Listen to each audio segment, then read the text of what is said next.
जय बजरंगबली।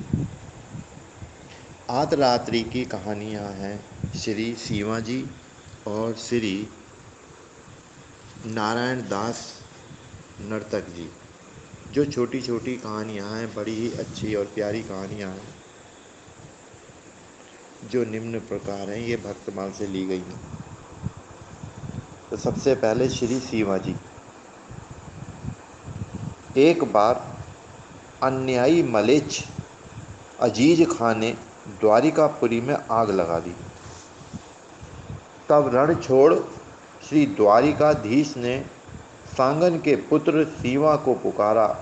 धरती, धन और धाम आदि के लिए सभी साधारण लोग लड़कर मर जाते हैं, परंतु इस वीर बाड़ेल वंशी क्षत्रिय भक्त ने चतुर्भुज श्री द्वारिकानाथ के चौड़े चौड़े चौक में यवनों की सेना को विध्वंस कर अपने तन, मन और प्राणों का निछावर कर दिया। इस प्रकार राठौर वंशीय इस भक्त ने अपने बाहुबल से अपने पूर्वज चांद के नाम को उजागर किया और नष्ट होती हुई द्वारिकापुरी की तथा वहाँ के निवासियों की रक्षा की एवं उसे सदा के लिए सुरक्षित कर दिया। श्री सीमा जी के विषय में विशेष विवरण इस प्रकार है। श्री सीमा जी भीलों के राजा थे, परंतु स्वयं भील नहीं थे। ये राठौर क्षत्रिय थे। द्वारका से 4 कोस दूर पर श्री सीमा जी का निवास स्थान था। ये वहाँ से नित्य दर्शन करने आते थे। भगवान इन्हें प्रिय थे तथा ये भगवान को प्यारे थे। तभी तो संकट के समय भगवान ने इनका स्मरण किया। बादशाह के सेनापति अजीज खां का उद्देश्य था कि नगर को जलाकर मंदिर को तोड़ दे, लोग भाग ना सकें। इस विचार से उसने रात को चारों ओर से घेर आग लगाई। तब द्वारिकाधीश ने छत के ऊपर चढ़कर पुकारा, यवनों ने पुरी में आग लगा दी, सीमा जी आकर मेरी रक्षा करो।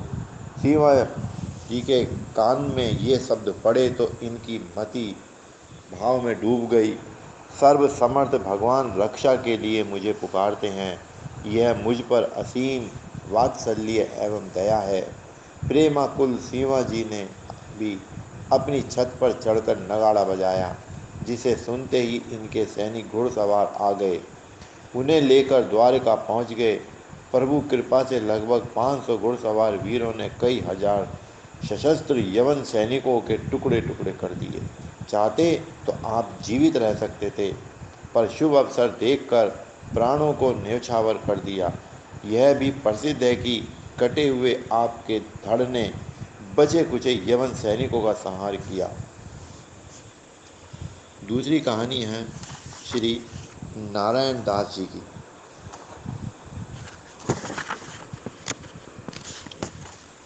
श्री नारायण दास जी नर्तक। श्री नारायण दास जी नर्तक का प्रेम दिन प्रतिदिन बढ़ने वाला था। एक बार आपने वह प्रसिद्ध पद गाकर नृत्य किया जिसमें प्रीति का नाता ही दृढ़ माना गया है। गाते गाते उस पद के शब्दों, अक्षरों और भावों के आप तल्लीन हो गए। मदन मोहन रंग रातो, इसे गाते हुए स्वयं मदन मोहन के प्रेम रंग में रंग गए। इस संसार में नाचते गाते तो सभी लोग हैं, परंतु ऐसा नाचना गाना और ऐसी भाव तन्मयता किसमें बन सकती है। उस तन्मयता में आप चित्रलिखित की भांति स्तब्ध रह गए थे। श्री कृष्ण ने दर्शन दिया। प्रयाग से पूर्व लगभग 6 कोस की दूरी पर हंडियासराय नामक गांव में लोगों के देखते देखते आप वैकुंठ पद पर पहुंच गए। श्री नारायण दास जी नर्तक के विषय में विशेष विवरण इस प्रकार है। श्री नारायण दास जी का यह दृढ़ नियम था कि वे भगवान के सामने ही नृत्य गान करते थे, दूसरे किसी मनुष्य के सामने नहीं। इस व्रत को हृदय में धारण कर भक्ति के प्रचार एवं संतों के दर्शन के लिए देश देशांतरों में जहाँ जहाँ भक्त समूह होता, वहाँ वहाँ आप जाते। एक बार विचरते हुए आप हंडिया सराय गए और वहीं पर आपने निवास किया। श्री ठाकुर जी के सामने नित्य नित्य कीर्तन करते कुछ समय के बाद आपके नृत्य कीर्तन की प्रशंसा सभी लोग करने लगे। उसे सुनकर वहाँ के यवन शासक मीर ने आपको यह कहकर बुलवाया कि हमारे यहाँ बड़े बड़े महापुरुष भगवत भक्त जन आए हैं, आप भी आइए। गुणी लोगों से मिलने की मेरे मन में बड़ी इच्छा रहती है, उनके ना मिलने से मन में दुख होता है। जब यह संदेश लोगों के द्वारा आपको मिला तो उसे सुनकर आपको बड़ी कठिनाई हुई। लोगों ने समझाते हुए कहा कि जैसी आपकी इच्छा हो वही कीजिए, परंतु मीर साहब आपके नृत्य कीर्तन को देखने सुनने के लिए बड़े व्याकुल हो रहे हैं।